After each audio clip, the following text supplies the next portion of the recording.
하기도 힘들고, 그래서 서로가 서로를 그렇게 도와줘야 돼요. 그렇죠? 예, 그래서 오늘 내용 광고가 좀 길어졌네요.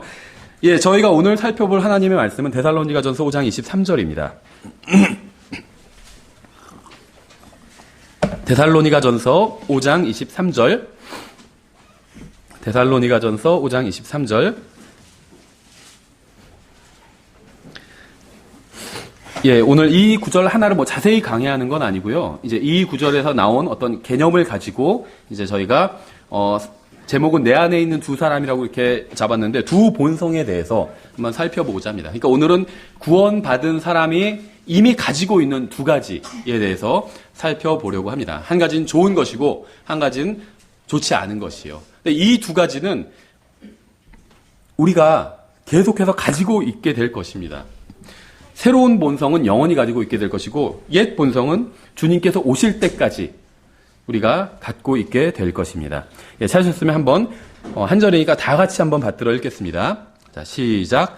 평강의 바로 그 하나님께서 너희를 온전하게 거룩히 구별하시기를 원하노라.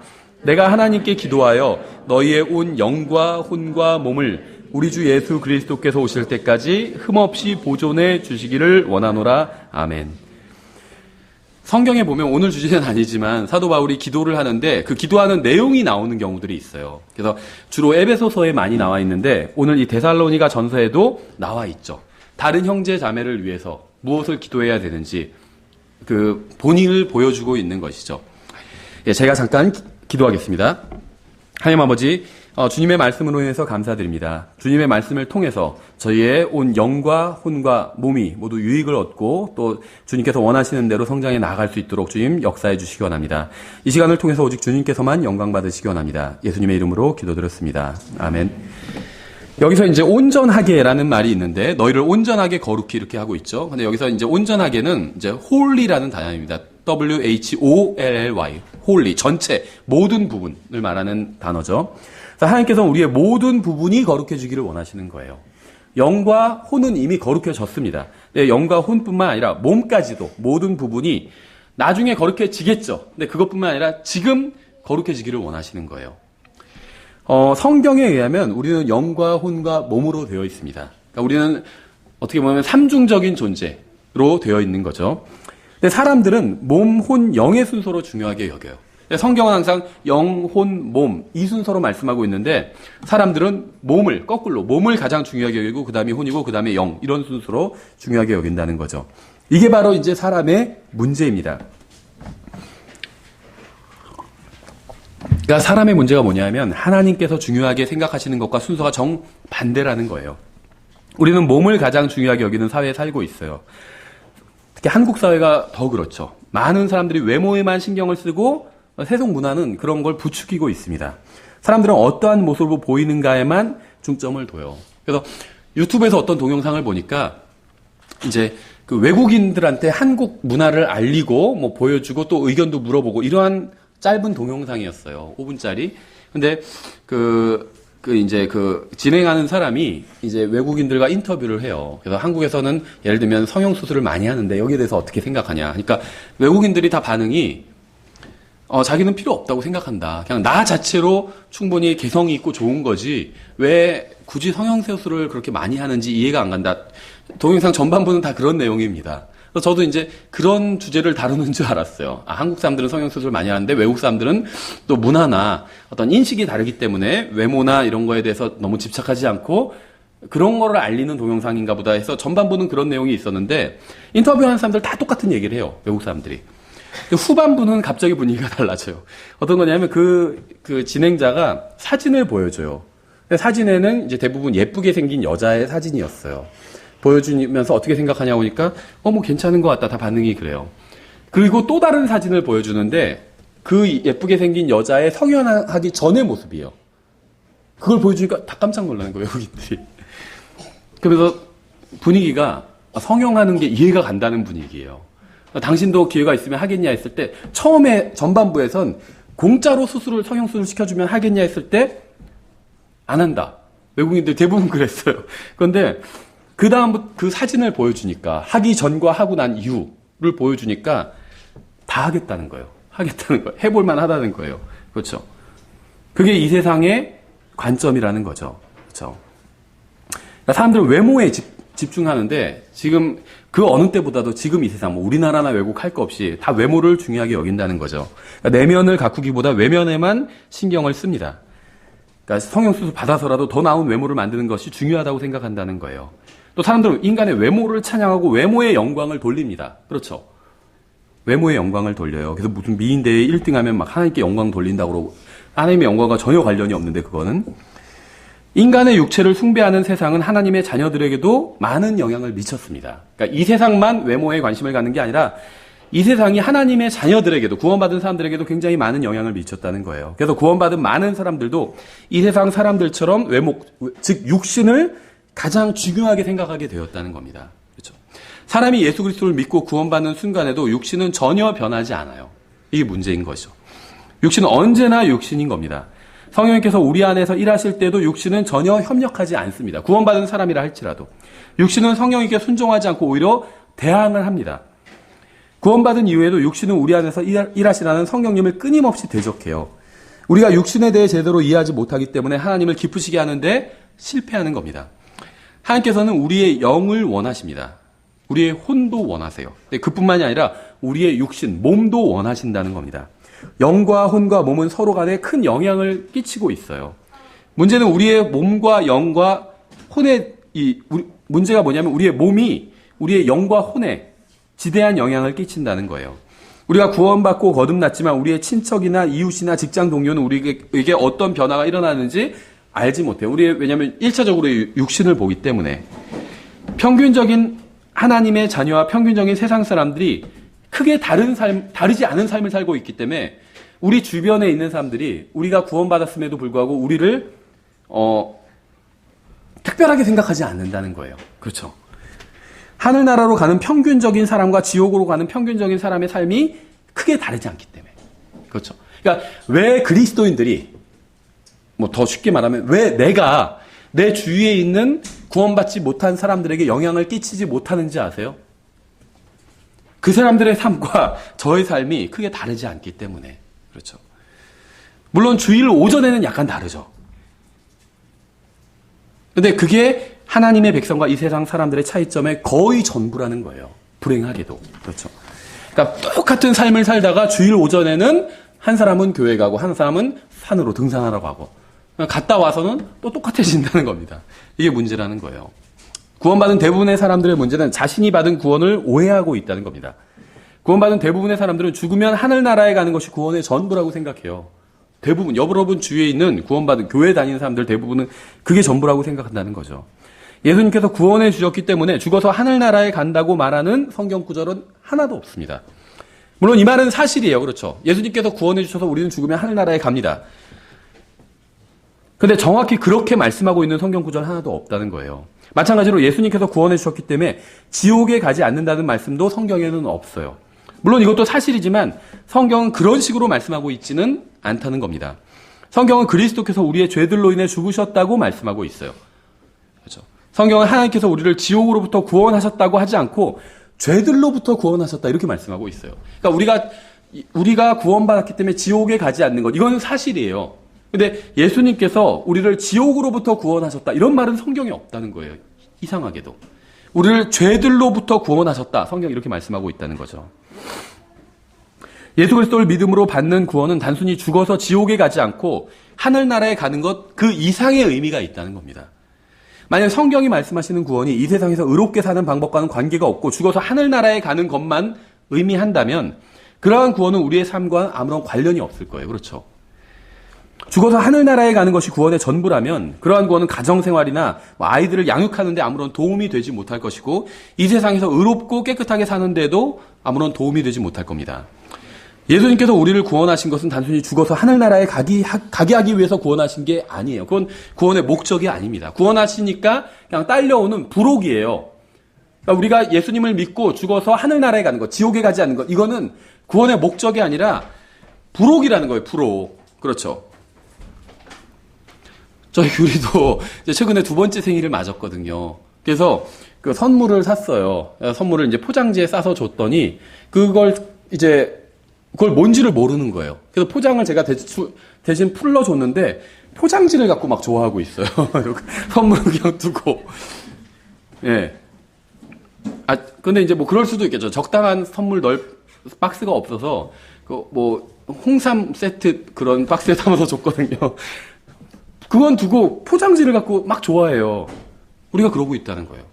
우리가 죽어서 하늘나라에 가는 건 어떻게 보면 포장지 같은 거예요. 포장지. 근데 그거 갖고 너무 좋아하고 있는 거예요. 거기에 막 집중하고. 하나님의 선물은 그게 아니에요.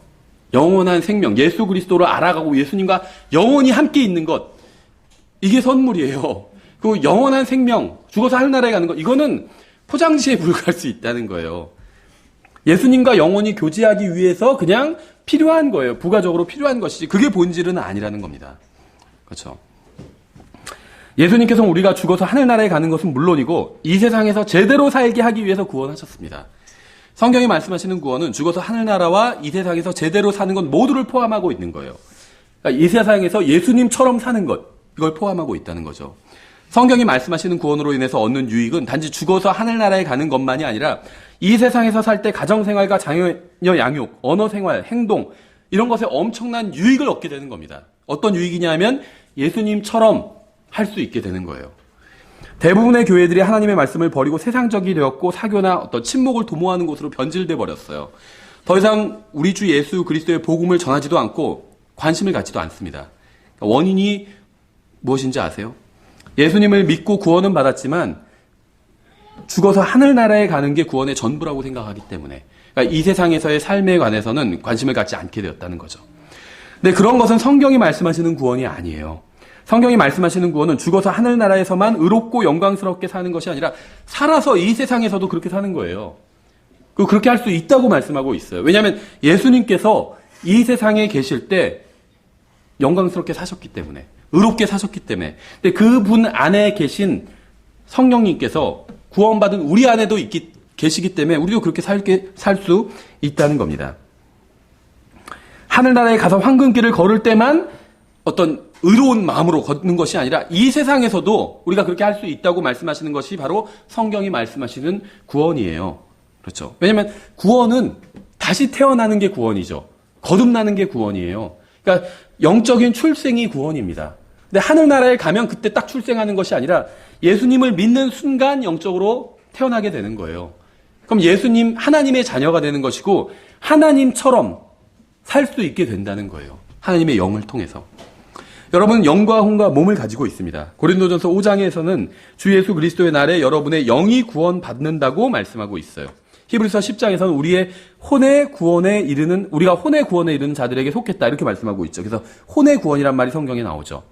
근데 문제는 성경이 우리의 육신, 즉 몸은 아직 구원받지 못했다고 말씀하고 있는 겁니다. 그러니까 저는 영, 혼, 몸으로 이루어져 있는데 영과 혼은 구원받았지만 몸은 구원받지 못했다고 말씀하고 있는 거예요. 이게 이제 문제라는 거죠.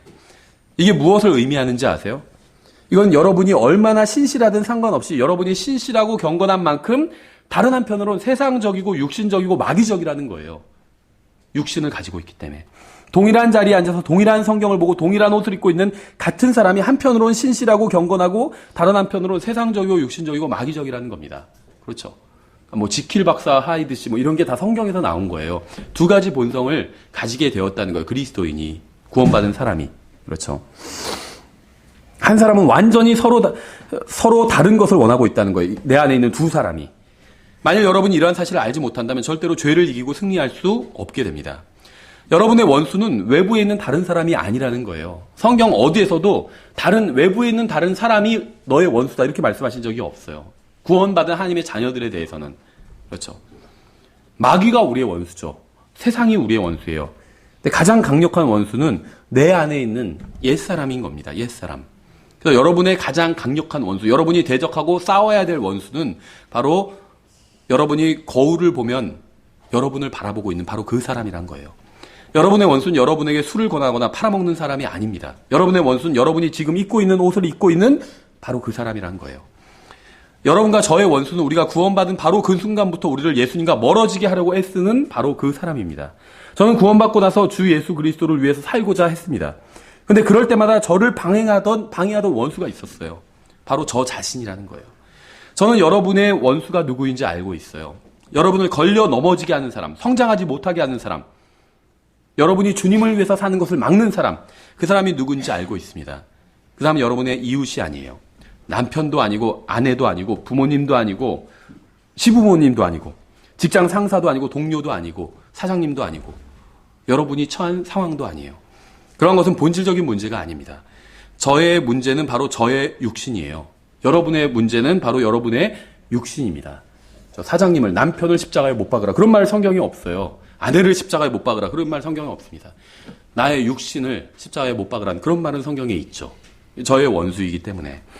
여러분 중에는 여러분이 주님을 섬기지 못하게 하고 의롭게 살지 못하게 하는 게 차라리 마귀였으면 좋겠다, 이렇게 생각하는 분도 있을 겁니다. 그래야 안 좋은 일이 생기면 마귀 탓을 할 수 있기 때문에. 그렇죠. 근데 여러분이 불행하게 살도록 만드는 것은, 그러니까 여러분이 불의하게 살도록 만드는 것은, 의롭지 않게 살도록 만드는 것은 어떻게 보면 불행하게도 마귀가 아니라는 겁니다. 마귀는 여러분의 삶이 어떤 식으로 진행되도록 만들 수는 없어요. 여러분을 마귀가 강제로 끌고 갈 수는 없다는 겁니다. 성경은 마귀가 유혹하는 자라고 말씀하고 있어요. 그러니까 마귀는 십자가를 통해서 패배했기 때문에 이제는 유혹하는, 미혹하는, 속이는 일만 한다는 거예요. 힘이 세면 속이지 않아요. 그냥 끌고 가면 되는 거지. 근데 그냥 마귀는 여러분을 그냥 끌고 갈 힘이 없다는 거예요. 그래서 속임수를 통해서 유인해 간다는 겁니다. 그렇죠. 그러니까 여러분이 속지 않으면 마귀의 유혹을 물리칠 수 있다는 거예요. 마귀는 여러분이 죄를 짓도록 만들지 못한다는 겁니다. 마귀는 여러분이 죄를 짓도록 유혹할 뿐이에요. 그러니까 여러분이 죄를 지면 여러분 욕심에 의해서, 육신에 의해서 죄를 진 거지 마귀 때문에 죄를 진 건 아니에요. 그렇죠. 죄를 지으면 어떠냐고 마귀는 여러분에게 제안할 뿐이에요. 여러분의 육신의 욕망에 호소합니다. 죄를 지어보는 게 어때? 이렇게 제안할 뿐이지, 넌 죄를 지어야 돼. 이렇게 죄를 져. 내 말대로 해. 이렇게는 못한다는 거예요. 왜냐면 이 세상 사람들은 마귀의 종이기 때문에 그럴 수 있지만, 마귀와의 관계가, 여러분은 마귀의 종이 아니에요. 하나님의 자녀입니다. 그래서 마귀가 건드릴 수가 없다는 거예요. 다만 속일 수는 있다는 거죠. 이 세상이 악하기 때문에 여러분이 불의하게 사는 것도 아니라는 겁니다. 악한 세상 가운데서도 의롭게 사는 사람들이 있었어요. 성경에 보면 나오죠. 히브리서 11장에도 나오잖아요. 믿음으로 이 세상을 승리한 사람들이 분명히 있었다는 겁니다. 교회사에도 나와요. 폭스의 순교자 노트 이런 거 보면 그런 사람들 많이 나옵니다. 따라서 여러분이 만약에 불의하게 살고 있다면 불의하게 사는 것은 마귀나 이 세상 때문이 아니라는 겁니다. 그러니까 우리의 3대 원수가 세상과 마귀와 내 육신인데, 마귀와 세상 때문에 내가 불의하게 사는 건 아니라는 거예요. 여러분이 불의하게 사는 이유는 세상이나 마귀 때문이 아니라 여러분 자신 때문이라는 겁니다. 여러분의 육신 때문이라는 거예요. 요한복음 3장에서 이렇게 말씀하고 있죠. 예수님께서 대답하시되 진실로 진실로 내가 내게 이르노니 사람이 물에서 나고 성령에게서 나지 아니하면 하나님의 왕국에 들어갈 수 없느니라. 육에서 난 것은 육이요 성령에게서 난 것은 영이니, 이렇게 말씀하고 있죠. 여러분이 보고 있는 저의 몸은 인간의 몸으로부터 나온 겁니다. 그렇죠. 육에서 난 것은 육이래요. 이 육신은 다른 육신으로부터 나왔다는 거예요. 그렇죠. 저를 낳은 몸도 또 다른 몸으로부터 나왔죠. 그러니까 저희 어머니도 할머니로부터 나왔기 때문에 이런 식으로 계속 추적해 올라가다 보면 결국 모든 사람은 아담의 몸에서 나왔습니다. 그렇죠. 왜냐하면 모든 사람이 이브에게서 태어났는데 이브가 아담에게서 나왔잖아요. 저의 몸은 아담으로부터 나온 거예요. 그래서 저는 아담의 자손입니다. 6,000년이라는 시간 동안 계속 육신이 육신을 낳는 것이 반복하면서 인간의 본성은 더욱 악해졌습니다. 여러분이 태어나는 순간에도 육신은 여전히 육신이었고, 여러분이 구원받은 이후에도 육신은 여전히 육신이었어요. 저는 1990년 7월 어느 날에 다시 태어났습니다. 구원받았어요. 그때 저는 예수 그리스도의 피로 씻김받았고 성령님에 의해서 봉인되었고 영원한 생명이라는 하나님의 선물을 받았습니다. 그런데 저의 육신에는 아무런 변화가 일어나지 않았어요. 저의 영과 혼에는 변화가 일어났지만 저의 육신에는 아무런 변화가 일어나지 않았다는 거예요. 저의 육신은 제가 구원받기 전에 원하던 것을 구원받은 지 수십 년이 지난 지금도 여전히 원하고 있습니다. 저는 구원받은 이후부터 꾸준히 성경을 읽었어요. 처음에 구원받을 때 더 열심히 읽었죠. 구원받은 지 20년이 지금 훨씬 지났어요. 26년이 됐습니다. 그 성경을 읽고 연구하고 가르쳤어요. 그렇죠. 기도도 했고 세상의 친구들을 버렸고 주님 안에서 새로운 친구들을 사귀었습니다. 세상의 즐거움도 버린 것이 있어요. 하나님의 교회 안에서 또 새로운 즐거움을 찾았습니다. 세상의 음악을 버리고 하나님을 찬양하는 음악을 또 들었어요. 그런데 저의 육신은 아침, 점심, 저녁으로 아직도 죄를 원하고 있다는 거예요. 성경을 읽고 교회에 나와도 죄의 본성은 바꿀 수가 없습니다. 육에서 난 것은 언제나 육신이기 때문에 육에서 영적인 것이 나오지 않는다는 거예요. 저는 구원받았지만 구원받지 못한 육체 안에 거하고 있어요. 이게 저의 문제고 여러분의 문제입니다. 여러분이 저를 볼 때는 구원받지 못한 육체 안에 구원받은 사람을 보고 있는 거예요. 그러니까 저를 보시지만 구원받은 진짜 저는 보지 못하고 구원받지 못한 저만 보고 있는 거예요. 그렇죠? 이게 문제예요. 그렇죠? 그러니까 여러분은 두 명의 저를 보고 있어요. 제 안엔 두 사람이 있습니다. 한 사람은 하나님을 사랑하고 다른 한 사람은 하나님에 대해서 전혀 관심이 없습니다. 한 사람은 성경을 읽고 또 믿고 다른 사람은 성경을 싫어해요. 제 안에 있는 두 사람이. 한 사람은 예수님을 위해 살려고 하고 다른 한 사람은 자신을 위해서 살려고 합니다. 저는 구원받은 이후로 항상 이 두 사람으로 살아왔어요. 성경에 의하면 제 안에 있는 두 사람 중 하나는 아담으로부터 태어났고 다른 하나는 예수 그리스도로부터 태어났습니다. 하나님으로부터 태어났어요. 이 둘은 공통점이 하나도 없습니다. 그들은 서로 잘 어울리지 못하고 교제를 나눌 수도 없고 같은 것을 좋아하지도 않고 같은 곳에 가고 싶어 하지도 않고 같은 부류의 사람을 좋아하지도 않습니다. 그렇죠? 마찬가지예요. 목사도 다 마찬가지고. 그래서 그런 간증도 들은 적이 있어요. 목사님인데 교회 가기 너무 싫다는 거예요, 요즘. 그러니까 다른 분들 어떻겠어요. 그렇죠. 그렇게 말할 수도 없고, 자기가. 왜냐하면 그 목사 안에, 그 다음에 구원받은 훌륭한 목사인데도 불구하고 그 사람 안에는 육신이 있기 때문에, 옛사람, 옛 본성이 있기 때문에. 이 옛 본성과 새 본성은 서로 좋아하는 소리도 다르고, 좋아하는 냄새도 다르고, 좋아하는 옷도 다르고, 좋아하는 것이 다 다릅니다. 그들은 서로 원수지간이에요. 저는 주님께 헌신해서 거룩한 삶을 살고자 노력하지만 저의 또 다른 부분은 그것을 방해합니다.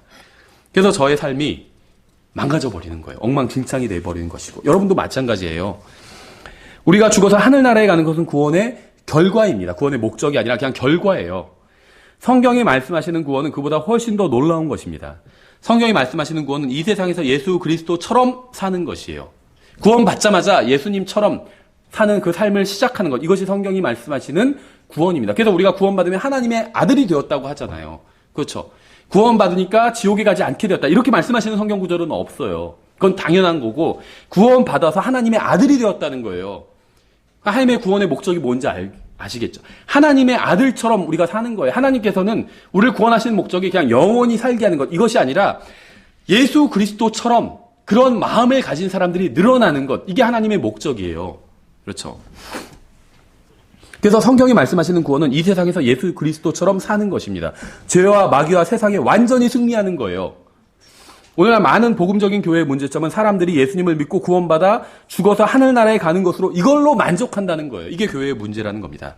그러나 그것은 구원의 전부가 아니에요. 골로새서 1장에 보면 이렇게 말씀하고 있어요. 제가 그냥 읽어볼 테니까 들어보세요. 1장 13절에 그분께서 우리를 어둠의 권능에서 건져내사 구원에 대한 말씀이죠. 자신의 사랑하는 아들의 왕국으로 옮기셨으니 그분 안에서 우리가 그분의 피를 통해 구속 곧 죄들의 용서를 받았도다. 이렇게 말씀하고 있죠. 구속 곧 죄들의 용서인데 구속이 죄들의 용서다. 는 건 아닙니다. 구속 안에 죄들의 용서라는 게 들어있어요. 그래서 구속을 받으면 죄들의 용서도 받은 것인데 죄 용서를 받았다고 해서 다 구속받은 건 아니에요. 어쨌든 간에 구속을 받으면 죄들의 용서를 받게 됩니다. 여러분은 죄를 용서받으셨나요? 성경은 여러분이 죄를 용서받았다면 그분의 피를 통해서 구속을 받은 것이라고 말씀하고 있어요. 주님께서는 여러분을 되찾으신 겁니다. 되찾으셨어요. 이게 구속의 의미입니다. 리딤, 되찾았다. 마귀로부터 찾아왔다는 거죠. 예수 그리스도를 그 죄로부터 찾아왔다는 거예요. 예수 그리스도의 피로 여러분의 죄값을 치른 것이죠. 근데 로마서 8장에는 이것과 반대되는 말씀이 있어요. 제가 읽어볼게요. 21절에 이는 창조물 자신도 썩음의 속박에서 해방되어 하나님의 자녀들의 영광스러운 자유에 이를 것이기 때문이라. 또 온 창조 세계가 지금까지 함께 신음하며 고통 중에 산고를 치르는 줄 우리가 아나니 그들뿐 아니라 우리 자신 곧 성령의 첫 열매를 소유한 우리까지도 속으로 신음하며 양자 삼으심 즉 우리 몸의 구속을 기다림은, 그러니까 구속이란 것이 무엇으로 이루어졌냐면 죄 용서와 몸의 구속, 그러니까 몸이 변화되는 것, 이게 다 구속의 요소입니다. 근데 골로새서 1장에 의하면 우리 구속의 요소 중에 죄 용서는 받은 거예요. 근데 로마서 8장에 의하면 몸의 구속은 받지 못한 겁니다. 몸이 변화되는 건 받지 못했다는 거예요. 성경은 우리가 구속을 기다리고 있다고 로마서 8장에서 말씀하고 있죠. 그러니까 우리가 이미 얻었거나 소유하고 있는 것이라면 기다릴 필요가 없어요. 그렇죠? 집에 아내가 있는데 뭐해? 그러니까 아내를 기다리고 있어. 이러면 그거는 정상적인 사람이 아니죠. 우리가 이미 가지고 있다면 기다릴 필요가 없어요. 근데 로마서 8장에서 우리가 몸의 구속을 기다리고 있다고 말씀하고 있어요. 왜냐하면 몸이 아직 구속받지 못했기 때문에. 다시 말하면 몸이 아직 구원받지 못했다는 거예요. 골로새서 1장에 의하면 저는 구속을 받았습니다. 구원을 받았어요. 그렇죠. 근데 로마서 8장에 의하면 아직 저는 구속을 받지 못했어요. 아직 구원받지 못했다는 거예요. 골로새서 1장에 의하면 저는 과거에 구속을 받았지만 로마서 8장에 의하면 저는 아직도 구속을 기다리고 있다는 겁니다. 저의 문제가 무엇인지 아시겠죠? 저의 문제는 하루 24시간 내내 구원받지 못한 사람 안에 구원받은 사람이 살고 있다는 거예요. 하나님의 자녀가 하나님의 자녀답지 못한 몸 안에 살고 있다는 거예요. 이게 저의 문제라는 겁니다. 저의 문제는 성령님께 속한 사람이 아직 성령님께 속하지 않은 몸 안에 살고 있다는 거예요. 그렇죠? 문제를 더욱 심각하게 만드는 것은 이 둘이 항상 서로 싸우고 있다는 겁니다. 여러분이 구원받았다면 여러분 안에 있는 한 사람은 예수 그리스도를 증언하기를 원하는데 다른 한 사람은 예수님을 부끄러워한다는 거예요. 아마 그런 경험이 있으실 거예요. 어떤 사람을 보고 저 사람한테 복음을 전하고 싶다. 복음을 전해야겠는데 이런 생각이 들었던 적이 있을 겁니다. 아마. 그거는 세 사람이 생각한 거예요. 저 사람에게 복음을 전해야겠다. 근데 갑자기 아니야. 근데 내가 만약에 저 사람한테 지금 직장에서 끝나고 내가 가서 식사를 하자고 하는데 괜히 구원 얘기하고 복음 얘기하고 예수님 얘기했다가 괜히 망신만 당하고 직장에서 내 행동이 제약되지 않을까. 예를 들면 이렇게 생각한다면 그거는 옛사람이 지금 이야기를 하고 있는 거예요. 그 둘이 서로 반대되는 이야기를 끊임없이 하고 있다는 것이죠. 여러분이 구원받았다면 여러분 안에 있는 한 사람은 예수 그리스도를 증언하기를 원하는데 다른 한 사람은 예수님을 부끄러워한다는 겁니다. 그렇죠? 여러분 안에 있는 한 사람은 집에서 TV를 완전히 없애버리기를 원하는데 다른 한 사람은 그래도 TV 없으면 살 수 없다. 이렇게 생각한다는 거예요. 여러분 안에 있는 한 사람은 쓰레기 같은 세상 잡지를 쳐다보기도 원하지 않는데 다른 한 사람은 이번 달에 어떤 연예인에 대해서 어떤 가십이 어떤 게 실렸나 이런 거 궁금해한다는 거예요. 그렇죠? 저는 굉장히 중요한 사실을 여러분에게 말씀드리고 있습니다. 여러분 안에 있는 한 사람은 매일 한 발자국씩 예수 그리스도께 나아가려고 하는데 다른 한 사람은 정확히 그 반대 방향인 세상과 육신을 기쁘게 하는 방향으로 나아가려고 한다는 거예요.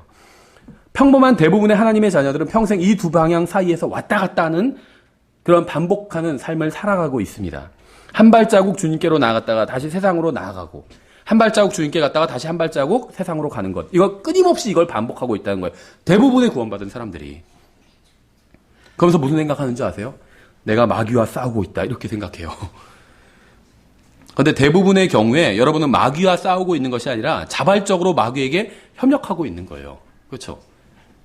이 싸운다는 건 물론 마귀와 싸운다 이 표현 자체가 잘못됐다는 게 아니라 우리가 조금만 생각해 본다면 싸운다는 건 어떤 대등한 관계에서 싸우는 거죠. 한쪽이 압도적으로 강하면 싸움이 되지 않아요. 마귀와 여러분 중에 누가 더 강할까요? 마귀가 더 강할 것 같죠. 우리가 구원받기 전에 마귀가 더 강했어요. 그래서 우린 마귀에게 순종할 수밖에 없었습니다. 근데 구원받고 나서는 달라졌어요. 왠 줄 아세요? 내 안에 성령님께서 계시기 때문에 마귀가 이길 수가 없어요. 그래서 마귀는 그러니까 지옥의 문들이 교회를 이기지 못하리라 이렇게 말씀하고 있는 거잖아요. 마귀의 세력이 교회를 이기지 못한다는 거, 믿는 사람들을 이기지 못한다는 겁니다. 왜냐하면 우리가 잘나서가 아니라 우리 안에 계신 예수 그리스도 때문에 마귀가 이길 수가 없다는 거예요. 그럼에도 불구하고 우리가 마귀에게 진다면, 마귀를 따라간다면, 마귀에게 끌려간다면 그건 우리가 자발적으로 마귀를 따라갔기 때문에 끌려간 거지 힘이 없어서 영적인 파워가 없어서 끌려간 것은 아니란 건 무기는 있어요. 근데 사용하지 않고 있는 것이죠. 그렇죠. 총을 갖고 있는데 칼 갖고 있는 사람한테 막 벌벌 떨고 있는 거예요. 가까이 오면 쏜다 하면서 자기가 도망가는 거나 마찬가지예요. 그렇죠. 마귀가 칼 갖고 있다면 우리는 총을 갖고 있는 거예요. 두려워할 필요가 없다는 겁니다. 그렇죠.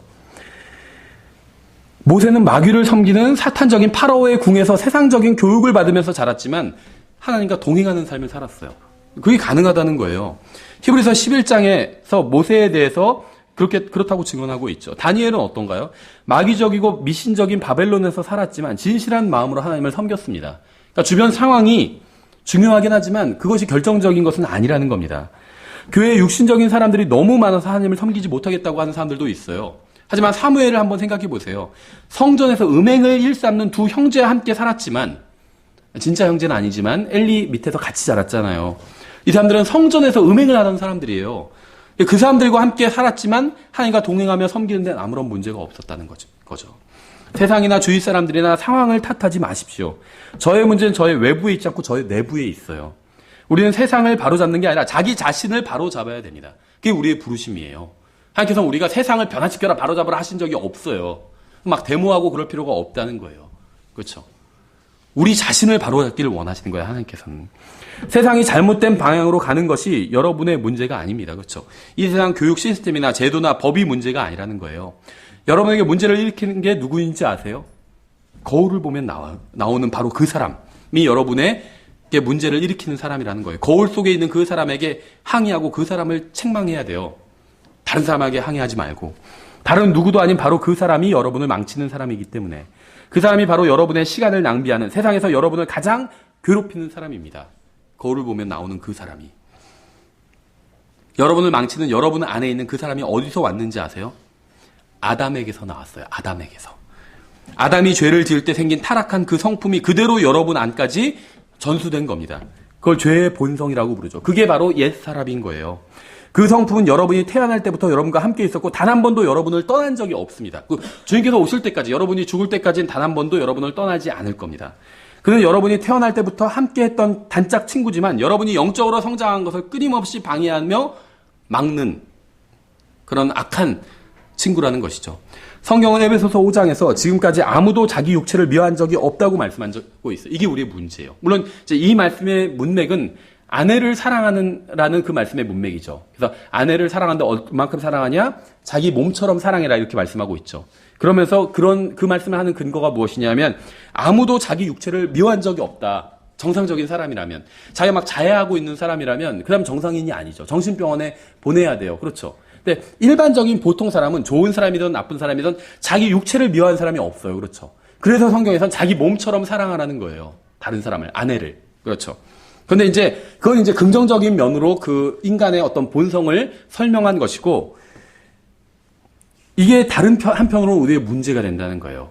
아무도 자기 육체를 미워한 적이 없대요. 그러니까 우리의 본성은 우리의 육신을 사랑하도록 되어 있다는 거예요. 근데 이걸 자기 자신, 자기의 본성을 부인하고 주님을 따르는 게 그만큼 쉽지는 않다는 거죠. 우리의 육신은 우리가 영적으로 성장하고 주님과 친밀한 교제를 나누는 것을 필사적으로 맡고 있는데 우리는 그러한 육신을 미워하지 않고 미워한 적도 없다는 겁니다. 아무도 그런 적이 없다고 성경 말씀하고 있죠. 미워하기는커녕 오히려 사랑하고 있어요. 자기 육신을. 우리는 사랑해서는 안 될 가장 악랄한 원수를 사랑하고 있는 거예요. 이건 정말 악몽이 아닐 수 없습니다. 불행한 사실이 무엇인지 아세요? 여러분은 여러분을 망치는 가장 사악한 원수를 사랑하고 그 원수의 말을 듣고 있다는 거예요. 여러분의 육신. 고린도후서 4장에 이렇게 말씀하고 있어요. 이런 까닭에 우리가 낙심하지 아니하노니 우리의 겉사람은 썩어 없어져도 속사람은 날마다 새로워지는도다. 이렇게 말씀하고 있죠. 저는 두 사람으로 되어 있습니다. 제 안에는 두 사람이 있어요. 여러분이 보는 것은 저의 몸이고 몸이고 또 육신이고 아담 할아버지로부터 물려받은 것이죠. 이건 썩어 없어질 겁니다. 이건 죽어가고 있어요. 저의 몸은. 이건 낡아가고 있다는 거예요. 그렇죠. 더 좋아지지 않는다는 겁니다. 겉사람은 썩어가고 있어요. 근데 거듭난 속사람은 날마다 새로워지고 있다고 말씀하고 있어요. 날마다 새로워진대요. 1990년 7월에 제가 구원받았을 때 주님께서는 저를 완전히 온전하게 씻어주셨습니다. 그 이후부터 지금까지 저는 그때와 동일하게 깨끗한 상태로 항상 유지되어 왔다는 거예요. 왠지 아세요? 깨끗하게 저를 씻어주시고 성령님으로 봉인해 주셨어요. 포장을 해주신 거예요. 그 포장은 주님께서 오실 때까지 뜯지 않으시겠다는 거예요. 그래서 저는 겉으로는 그렇게 보이지 않죠. 근데 저는 새 거라는 거예요. 새 상품. 별로 중고 같아 보이지만 새 거라는 거예요. 그건 여러분이 저의 육신을 보기 때문에 육신은 중고죠. 42년 된 중고지만 저의 안에 있는 새 사람은 새 거예요. 포장을 뜯지도 않았기 때문에. 그렇죠. 한 번 구원받으면 영원히 구원받은 거예요. 그런데 여러분은 왜 그런지 이유를 아세요? 한 번 구원받으면 영원히 구원받은 것이기 때문에 무슨 짓을 해도 하나님께서 아무 상관하지 않으신다고 생각하는 사람들이 있어요. 그렇죠. 근데 그거는 결코 사실이 아닙니다. 요한일서 3장에서는 이렇게 말씀하고 있어요. 어린 자녀들아 아무도 너희를 속이지 못하게 하라. 의를 행하는 자는 그분께서 의로우신 것 같이 의로우며 죄를 범하는 자는 마귀에게 속하나니 마귀는 처음부터 죄를 짓느니라. 하나님의 아들이 나타나신 목적은 이것이니 곧 그분께서 마귀의 일들을 멸하시려는 것이라. 이렇게 말씀하고 있죠. 예수님께서는 여러분을 하늘나라에 데려가기 위해서 나타나신 게 아니라 마귀의 일을 멸하시고 죄 문제를 해결하기 위해서 나타나셨습니다. 9절에서 이렇게 말씀하고 있어요. 그 다음 절에서 누구든지 하나님에게서 난 자는 죄를 범하지 아니하나니 이는 그분의 씨가 그 속에 머물러 있기 때문이라. 그는 하나님에게서 났으므로 죄를 지을 수 없느니라. 두 본성을 이해하지 못하면 이 구절을 전혀 이해할 수가 없어요. 그래서 사람들이 구원을 혼동하고 있는 거예요. 누구는 예수님 믿으면 구원받는다고, 누구는 어떻게 구원받았다고 얘기하냐, 나중에 구원받게 될 거다 이렇게 얘기하고, 두 본성을 이해하지 못하기 때문에. 자, 설명을 해드리겠습니다. 저는 구원의 영원한 보장을 믿어요. 한 번 구원받으면 영원히 구원받은 것, 이것을 믿습니다. 저는 한 번 구원받았고 그 이후로 단 한 번도 구원을 잃어버린 적이 없고 잃어버릴 수도 없습니다. 저는 영원히 구원받았기 때문에. 그런데 제가 죄를 지으면 어떻게 될까요? 이 질문에 답하기 위해서는 정확하게 이야기를 해야 돼요. 제 안에 있는 구원받은 사람은 죄를 지은 적도 없고 죄를 지을 수도 없습니다. 왜냐하면 하나님께로부터 태어났기 때문에, 썩지 않는 씨에서 태어났기 때문에. 그 씨는 바로 썩지 않고 영원히 관한 하나님의 말씀이에요. 그리고 날마다 저의 속사람, 제 안에 있는 구원받은 사람은 날마다 새로워지고 있어요. 저는 구원받는 순간 죄 없는 상태가 되었을 뿐만 아니라 죄를 지을 수도 없는 상태가 되었어요. 성령님께서 이 세상과 완전히 단절한 채 저를 봉인해 주셨기 때문에 죄가 묻을 수도 없다는 거예요. 저의 속사람은. 사람들은 죄를 지으면 구원을 잃어버린다고 생각하는데 제 안에 있는 거듭난 사람은 죄를 지을 수도 없기 때문에 구원을 잃어버릴 수도 없어요. 그러니까 죄를 지으면 구원을 잃어버린다. 어떻게 보면 맞는 말이에요. 근데 제 안에 있는 속사람은, 저의 혼은 죄를 지을 수도 없어요. 그래서 구원을 잃어버릴 수 없는 거예요. 제 안에 있는 속사람은 죄를 지을 수도 없기 때문에 저는 구원을 영원히 보장받은 겁니다. 이것이 바로 요한일서 3장 9절에서 말씀하고 있는 거예요. 그러니까 여기서 말씀하고 있는 죄를 짓지도 아니하느니라, 하나님에게서 태어난 사람은 죄를 짓지도 아니하느니라, 이렇게 말씀하고 있는 사람은 바로 우리의 속사람에 대한 말씀이라는 거죠. 우리가 세상적으로 사는 이유는 우리가 하나님께서 주시는 구원이 무엇인지 온전히 이해하지 못하기 때문입니다. 몸의 구원, 즉 몸의 구속은 휴거가 일어나기 전에는 받을 수 없습니다. 그래서 우리는 그때까지 우리의 육신을 주님의 말씀에 복종시켜야 하는 거예요. 문제는 이러한 일은 여러분이 구원받은 순간 자동으로 이루어지지 않는다는 사실입니다. 우리의 문제가 무엇인지 아시겠죠? 우리는 육신을 죽이려고 하지 않는다는 거예요. 우리는 우리의 육신을 십자가에 못 박으려고 하지 않고 죽은 것으로 여기려고 하지 않는다는 겁니다. 우리는 우리의 육신을 그리스도와 함께 십자가 위에서 죽은 것으로 여기지 않고 오히려 그것을 양육하고 소중히 여기고 있다는 거예요. 하나님께서는 죽은 것으로 여기고 부인하고 복종시키고 내어주지 말라고 말씀하시는데 우리는 그렇게 하지 않는다는 겁니다. 로마서 6장에서 이렇게 말씀하고 있어요. 지금 요한일서 3장에서는 속사람에 대한 이야기고 로마서 6장은 이제 겉사람에 대한 이야기입니다. 그러니까 서로 이렇게 모순을 일으키는 것처럼 보이는 구절들이 많이 있어요. 네, 속사람, 겉사람을 정확히 나눠서 봐야 이 구절들을 다 이해할 수 있게 되는 겁니다. 로마서 6장 11절에서 이렇게 말씀하고 있죠. 이와 같이 너희도 너희 자신을 죄에 대하여는 참으로 죽은 자요 하나님께 대하여는 예수 그리스도 우리 주를 통해 산자로 여길지어다. 그러므로 너희는 죄가 너희의 죽을 몸 안에서 군림하지 못하게 하여 몸의 정욕 안에서 죄에게 순종하지 말고. 우리의 겉사람에 대한, 옛사람에 대한 말씀이죠. 우리의 본성, 겉사람, 옛사람 다 같은 말입니다. 그렇죠? 새사람, 속사람, 성령님에게서, 하나님에게서 태어난 사람 다 같은 말이에요. 너희의 죽을 몸은 아직도 정욕을 가지고 있다. 하나님께서 말씀하시는 건 바로 이게 포인트예요. 정욕을 가지고 있다는 거예요. 하지만 주님께서는 그 정욕을 제거해 주지 않으셨습니다. 그렇죠? 우리의 죽을 몸 안에는 죄의 본성이 있어요. 하나님께서는 이것도 제거해 주지 않으셨죠. 하나님께서는 여러분이 그 죄를 지배하라고 말씀하셨어요. 죄에 대해서 승리할 기회를 주신 거예요. 나중에 우리가 하늘나라에 가면 예수님께서 공중으로 오셔서 우리가 공중에서 주님을 만나면 죄의 본성은 완전히 제거될 겁니다. 그렇죠. 하늘나라엔 더 이상 죄가 없을 거예요. 근데 이 세상에 있는 동안은 죄의 본성을 우리가 그대로 가지고 있다는 거예요. 다시 말하면 죄에 승리할 수 있는 기회가 있다는 겁니다. 하늘나라에 가면 그런 기회가 없어요. 죄가 없기 때문에 승리할 수도 없어요. 그렇죠. 근데 이 세상에 육신 안에 있는 동안엔 죄에 대해서 승리할 수 있는 기회를 주님께서 주신 거예요. 하나님께서 그걸 대신해 주지는 않으신다는 겁니다. 여러분이 한번 승리해 보라는 거예요. 이미 이겨놨어요. 근데 그 승리를 한번 쟁취해 보라는 거예요. 대신해 주지는 않으신다는 거죠. 어떤 분들은 하나님 저의 정욕을 없애주십시오. 이렇게 기도할 수도 있겠죠. 근데 이렇게 기도하는 사람이 있을지 모르지만 하나님께서는 그렇게 하지는 않으실 거라는 겁니다. 성경에 그런 게 없어요. 어떤 사람은 자신이 죄를 짓지 않게 해달라고 하나님께 구할지 모르지만 주님께서는 그렇게 하지 않으실 겁니다. 주님께서는 여러분이 그렇게 하라고 말씀하셨어요. 그렇죠. 죄를 짓지 말라고, 죄에게 승리하라고 말씀하셨어요. 그런데 주님 대신 승리해 주세요. 이렇게 기도할 수는 없다는 겁니다. 로마서 6장 13절 계속해서 보면 또한 너희 지체를 불의의 도구로 죄에게 내주지 말며 오직 너희 자신을 죽은 자들로부터 살아난 자로서 하나님께 드리고 너희 지체를 의의 도구로 하나님께 드리라. 계속해서 옛사람에 대한 육신에 대한 말씀이죠. 여기서 누구의 지체에 대해서 말씀하고 있죠? 여러분의 지체에 대해서 말씀하고 있는 거예요. 다른 사람의 지체가 아니라 여러분의 몸, 여러분의 지체에 대해서 여러분이 주님께 내어드려야 한다고 말씀하고 있다는 겁니다. 우린 자꾸 다른 사람 내어드리려고 그래요. 그렇죠. 저 성도를, 저 형제가 헌신했으면 좋겠다. 아니면 우리 남편이, 우리 아내가 다른 사람 내어드리려고 하는데 성경은 그렇게 하지 말고 너희 지체, 너 자신, 너의 몸을, 각자 자기의 몸을 주님께 내어드리라고 말씀하고 있죠. 왜냐하면 주님께서는 대신 해주지 않으실 거기 때문에 이것은. 여러분의 지체를 주님께 내어드리는 것은 주님이 아닌 여러분이 직접 해야 되는 일입니다. 로마서 6장에 의하면 제가 거듭나고 구원받고 죽어서 하늘나라로 가게 되었다 할지라도 저의 손과 입과 눈과 귀는 제가 주관해야 된다는 거예요. 하나님께서는 저에게 저의 눈으로 잘못된 것이 아닌 바른 것을 보라고 말씀하셨어요. 억지로 막 바른 것을 보여주지는 않으실 거예요. 제가 바른 것을 보라는 거예요. 주님께서는 저에게 잘못된 것이 아닌 바른 것을 들으라고 말씀하셨습니다. 그렇죠. 제가 막 쓸데없는 거 듣고 있고 그런데 주님께서 갑자기 그 방송을 끄시고 바른 거 막 설교 말씀 듣게 하시고 그러게는 안 하신다는 거예요. 주님께서는 저에게 잘못된 것이 아닌 바른 것을 행하라고 말씀하셨습니다. 우리가 바른 것을 보고 듣고 말하고 행하는 것은 다른 누구의 책임이 아닌 그리스도인으로서 우리 자신의 책임이라는 거예요. 솔직하게 한번 생각해 보세요. 대부분의 그리스도인들이 이러한 일을 실패할 뿐만 아니라 관심조차 갖고 있지 않아요. 그럼 보신 적 있으세요? 드물어요.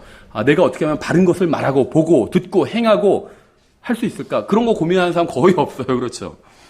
마귀가 여러분을 그렇게 하지 않도록 만드는 것도 아니에요. 하나님께서도 여러분이 그렇게 하지 않도록 하도록 만들지 않으실 거라는 겁니다. 이건 여러분이 해야 될 일이에요. 스스로. 성경의 진리를 하나 말씀드릴게요. 여러분이 육신에 자신을 내어주면 그때부터 마귀는 여러분이 육신적으로 되도록 도와줄 겁니다. 그렇죠. 도와줄 거예요. 그런데 여러분이 주님께 자신을 내어드리면 그때부터 성령님께서는 여러분이 영적이 되도록 도와주실 겁니다. 그렇죠. 우리가 오해하고 있는 것은 이래요. 수많은 그리스도인들이 하나님께서 우리가 자신을 주님께 내어드려도 강제로 잡아 이끄신다고 생각을 합니다. 칼빈주의 영향으로. 근데 성경엔 그런 게 없어요. 하나님께서는 우리의 의지에 반해서 우리가 그렇게 하도록 하지 않으실 겁니다. 그렇죠. 그런 일은 없다는 거예요. 나 막 술집에 가서 술 마시면 내가 막 하기 싫은데 하나님께서, 성령님께서 글로 인도해 주셔서 내가 갈 수밖에 없었다. 이런 말은 할 수가 없다는 거죠. 자기가 좋아서 자기가 간 거예요. 마귀가 등 떠민 것도 아니에요. 자기가 좋아서 자기가 간 거라는 것이죠. 여러분이 하나님을 섬기는 영적인 방향으로 나아가 자신을 먼저 주님께 내어드릴 때 주님께서는 여러분을 도와주실 겁니다. 가속도가 붙을 거예요. 그래서 성령님께서 함께 하시기 때문에. 그렇죠. 여러분이 주님께 자신을 내어드릴 때 주님께서는 여러분을 도박과 술과 담배와 마약과 음란과 절망과 다른 사람을 험담하는 것과 낙심으로부터 여러분을 끄집어내실 거예요. 그러니까 주님께서 손을 내미실 때 여러분이 잡으면 끄집어내실 거라는 거예요. 근데 손을 내가 내밀지도 않는데 억지로 막 잡아서 끄집어내지는 않으실 거라는 것이죠. 반대도 마찬가지예요. 여러분이 악한 일을 하는 건 여러분 육신이 마귀의 손을 잡았기 때문이에요. 여러분이 손을 잡지도 않는데 마귀가 억지로 여러분을 잡아 끌어서 악한 일을 하게 하지는 않을 거라는 겁니다. 그렇게는 못해요. 마귀는. 왜냐하면 여러분 구원받았다면 하나님의 자녀이기 때문에 마귀가 억지로 그렇게 할 힘은 없다는 거예요. 근데 여러분이 하나님의 집에서 나와서 자발적으로 마귀를 찾아간다면 마귀의 꼬임에 넘어가서 잘못된 일을 할 수 있다는 거죠. 그렇죠. 근데 마귀가 여러분의 집에 찾아와서 여러분을 막 억지로 끌어서 데리고 갈 수는 없다는 거예요. 왜냐하면 아버지가, 하나님께서 아버지로 계시기 때문에 마귀가 들어오질 못한다는 거예요. 그렇죠.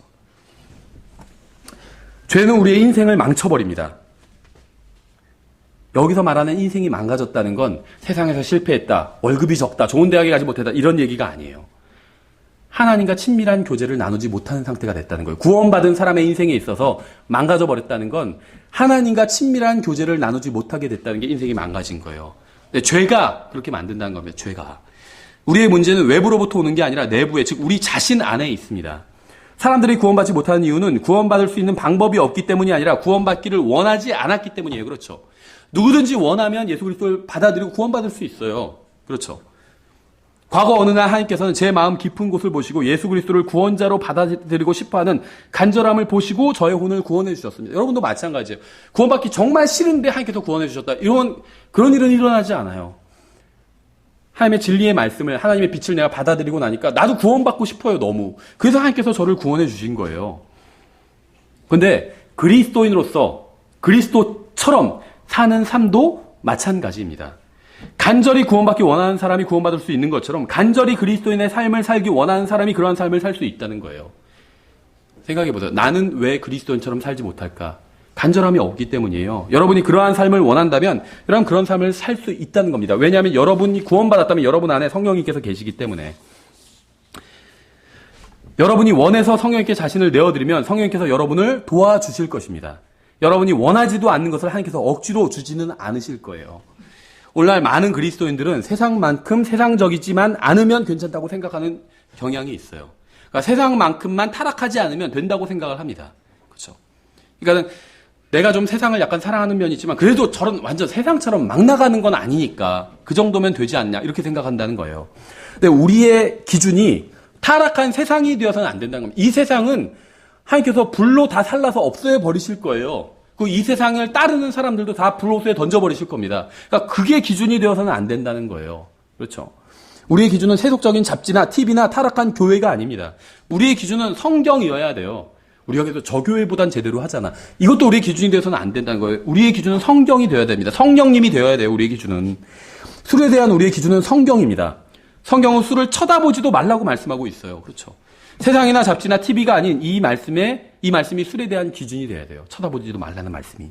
취하지만 않으면 된다거나 몇 잔까지는 괜찮은가. 이게 기준이 아니라 쳐다보지도 말라고 하셨어요. 그럼 이게 우리의 기준이 되어야 된다는 거죠. 쳐다보지도 않으면 취할 일도 없잖아요. 그렇죠? 세상으로 얼마나 갔는지가 문제가 아니라 세상을 향해서 방향을 잡은 것이 바로 문제입니다. 롯의 아내는 세상으로 다시 돌아가진 않았어요. 그런데 방향은 돌렸죠. 뒤를 돌아서 봤잖아요. 그게 문제였다는 거죠. 그렇죠.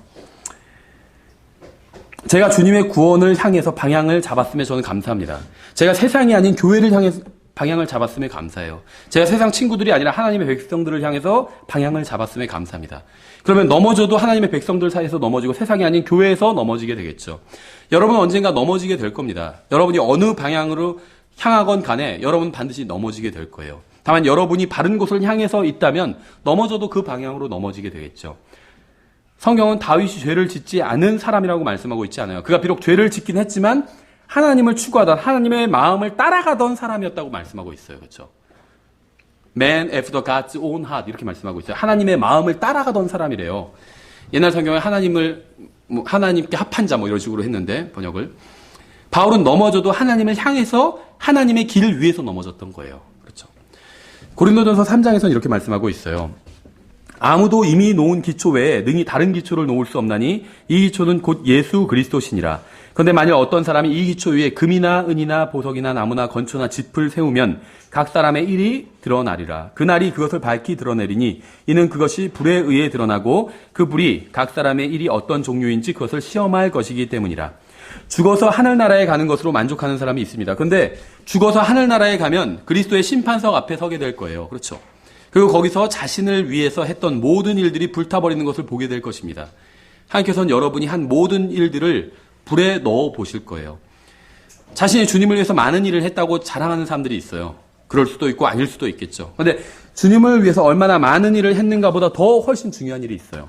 그건 바로 13절에서 말씀하고 있는 것처럼 어떤 종류의 일을 했는가의 문제입니다. 어떤 종류의 일을 했는가. 하나님께서는 여러분의 마음의 상태에 따라서 여러분에게 보상을 주실 겁니다. 사람들에게 자랑하고 영적으로 보이려고 복음을 전하는 사람들도 있습니다. 목회를 하면서도 교만으로 가득 찬 사람들도 있어요. 비록 작은 무리를 인도하지만 겸손하고 진실한 마음으로 양떼를 먹이는 목사님들도 있어요. 하나님께서는 마음을 보시고 그 마음의 상태에 따라서 보상을 해주실 겁니다. 하나님께서 관심을 갖고 지켜보시는 것이 바로 여러분의 마음이기 때문에 우리가 어떤 사람과 어떤 마음과 어떤 동기로 하는지를 하나님께서 보신다는 거예요. 중요한 것은 우리의 마음입니다. 마음. 우리가 어떤 마음과 동기와 또 태도로 주님을 섬기는지 이게 가장 중요해요. 저의 마음을 주님께 내어드렸다면 제가 어디로 가건 그건 문제가 되지 않아요. 어디에 살건 어느 지역에 살건 어느 국가에 살건 전혀 문제가 되지 않습니다. 저의 마음이 주님으로 충만하다면. 그렇죠? 저의 마음을 주님께 내어드려서 주님께서 제 마음에 충만하시다면 제가 술집에 가도 전혀 문제가 되지 않아요. 그렇지 않나요? 생각해 보세요. 예수님은 창녀와 만나셨어요. 근데 예수님의 마음은 성령님으로 충만했기 때문에 전혀 문제가 되지 않았죠. 그 창녀가 구원받았잖아요. 예수님 앞에 나와서. 그렇죠? 근데 저의 마음이 바르지 않다면 제가 교회, 성경대로 믿는 가장 좋은 교회에 앉아 있다 해도 주님을 전혀 기쁘시게 해드릴 수가 없는 거예요. 그렇죠? 그러니까 장소가 중요한 게 아니라 저의 몸이 어디에 있느냐, 내 환경이 어디에 처해 있느냐, 부자냐, 가냐냐, 많이 가자냐, 적게 가냐, 이게 중요한 게 본질적으로 중요한 건 아니라는 거예요. 그렇죠? 가장 좋은 환경에 있어도 성경대로 믿고 가장 훌륭한 그리스도인들과 함께 있어요. 헌신되고 항상 복음을 전하고 주님을 사랑하는 수백 명의 성도들과 지금 함께 예배를 드리고 있다 할지라도 내 마음이 하나님 앞에서 바르지 않다면 그건 주님을 전혀 기쁘시게 해드리지 못하는 거란 것이죠.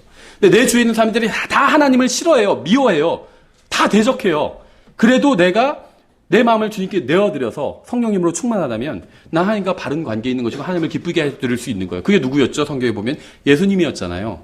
예수님 외에 모든 사람들이 다 타락해서 하나님을 대적하고 예수님을 십자가에 못 박으라고 막 외치고 있고 친구라는 사람들은 제자들라는 사람들은 다 도망가 버리고 그런 상황이었잖아요. 그래도 예수님은 하나님을 기쁘시게 해드릴 수 있었다는 겁니다. 그 예수님 안에 있는 성령님께서 그 예수님께서 성령님을 통해서 여러분 안에 들어와 계세요. 여러분도 그렇게 할 수 있다는 겁니다. 그렇죠? 제가 바른 곳에 앉아있다 할지라도 온 세상을 제 마음으로는 온 세상을 돌아다니면서 죄를 지을 수가 있어요. 교회 안에 있어도 세상 곳곳을 술집을 돌아다니면서 죄를 짓고 있을 수 있다는 거예요. 마음으로. 그렇죠? 여러분 안에 있는 옛사람, 겉사람이 바로 여러분을 망치는 주범입니다. 여러분 망치는 건 세상이나 마귀가 아니라 여러분 자신이에요. 그리고 그 겉사람을 주관할 수 있는 것이 바로 여러분의 마음이라는 거예요. 그렇죠? 여러분은 자신을 겉사람에게 내어드리겠습니까? 아니면 속사람에게, 새로운 사람에게 내어드리겠습니까?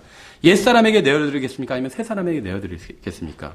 여러분 자신에게 내어드리겠습니까? 아니면 하나님께, 주님께 내어드리겠습니까? 구원은 죽어서부터 시작하는 것이 아닙니다. 여러분은 지금 이 순간부터 구원을 누릴 수 있어요. 여러분은 죽어서 하늘나라에 가면 하나님의 아들이 되는 게 아니라 지금 이 순간부터 하나님의 아들이 되어서 하나님의 아들답게 살 수 있다는 거예요. 구원은 예수 그리스도와 영원히 함께 모든 것을 창조하시고 모든 것을 지탱하고 계신 그 예수 그리스도와 함께 영원히 교제를 나누며 사는 거예요. 그렇죠? 죽어서 하늘나라에 가서부터 그렇게 할 수 있는 것이 아니라 지금부터 그렇게 할 수 있다는 거예요. 지금부터. 우리에게는 우리를 구원해 주시고 우리를 인도해 주시고 우리의 인생을 완전히 변화시켜 주실 수 있는 예수 그리스도라는 최고의 친구가 있습니다. 그것도 우리 안에 거하고 계세요. 그분이. 그러나 예수님을 완강하게 거부하는 육신도 우리 안에 있다는 거예요. 예수 그리스도와 여러분의 육신, 이 둘 중 누구에게 여러분 자신을 내어드릴지는 전적으로 여러분에게 달려 있습니다. 여러분은 자동차를 가지고 있는 거예요. 그런데 자동차의 핸들을 예수 그리스도께 내어드릴 수도 있고 여러분 육신에게 내어줄 수도 있어요. 누구에게 내어주냐에 따라서 자동차가 가는 길이 달라지겠죠. 그렇죠? 예수 그리스도께 내어드리라는 거예요. 핸들을. 예수 그리스도와 여러분의 육신, 이 둘 중에 누구에게 여러분 자신을 내어드릴지 여러분 자신에게 달려 있어요. 하나님께서 우리의 삶을 얼마나 아름답게 변화시키고 싶어 하시는지, 또 우리를 얼마나 거룩하게 만들고 싶어 하시는지, 우리를 얼마나 능력 있는 영적으로 충만한 그리스도인으로 만들고 싶어 하시는지, 하나님의 그 간절한 소망을 여러분이 알게 되었으면 합니다. 예, 그래서 여기까지 하나님 말씀 살펴보겠습니다. 잠깐 기도하겠습니다. 하나님 아버지, 주님의 말씀으로 인해서 감사드립니다. 주님께서 저희들에게 해주신 것으로 인해서 감사드립니다. 또 저희가 저희 자신을 주님께 내어드리면 주님께서 저희 안에서 해주실 그 일로 인해서 감사드립니다. 근데 주님, 주님께서 저에게 이미 주신 이 복된 이 축복을 저희가 머리로만 아는 것이 아니라 실제 삶에서도 누릴 수 있도록 주님 도와주시기 원합니다. 저희가 주님을 인정하고 주님의 인도를 따라가고 주님께 저희 자신을 내어드리는 것을 배울 수 있도록 주님 저희를 가르쳐 주십시오. 주님께서 역사해 주시고 저희 마음 가운데서 역사해 주시고 움직여 주시고 또 저희가 주님께서 역사하실 때 또 저희가 주님께 순종할 수 있도록 주님 또 저희를 도와주시기 원합니다. 감사드리며 예수님 이름으로 기도드렸습니다. 아멘. 예, 다 같이 일어나셔서 찬송가 318장 주님께 찬양드리고 오전 예배를 마치겠습니다.